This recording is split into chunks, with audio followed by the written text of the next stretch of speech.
சொந்த மாமா பையனுக்கு என்ன மேரேஜ் கழிச்சு கொடுத்தாங்க. சரி. ஆனா எனக்கு கொஞ்சம் ஓரளவுக்கு நல்ல வசதியான குடும்பம். நான் ஒரே பொண்ணு.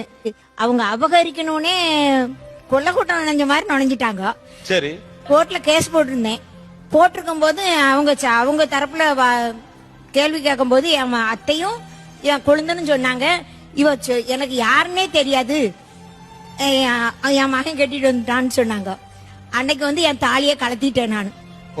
கலத்தி 18 வருஷம் அவர் இறக்கம் தண்டி நான் போடவே இல்லை. அவங்க சொன்னதுனால நீங்க தாலியை கழட்டி வச்சுட்டீங்க. ஆமா, கோர்ட்ல இருந்து வெளியில வர்றோம். அம்மாட்ட சண்டை போடாண்டாம், தம்பிட்ட சண்டை போடாண்டாம். இந்த வார்த்தை ஏன் கேட்டேன்னு ஒரு வார்த்தை கேட்கணும்ல. அவ்வளவுக்கு ஒரு சொர்ணம் இல்லைன்னா என்ன மனுஷன். வீட்டுக்காரர் அப்படி கேட்காம விட்டாரா?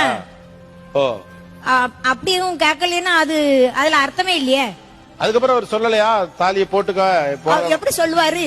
சொல்றதுக்கு இது இல்ல. நான் தான் சொல்லிட்டேன்ல, இன்னையோட இருந்ததுலயும் முன்னியம் இல்ல, போனதுலயும் முன்னியம் இல்லன்ட்டு சொல்லிட்டேன். அவர் செத்த பிறகு இந்து முறைப்படி சில சடங்குகள் செய்வாங்க தாலியை வச்சு. அது செய்ய மாட்டேன்ட்டேன்.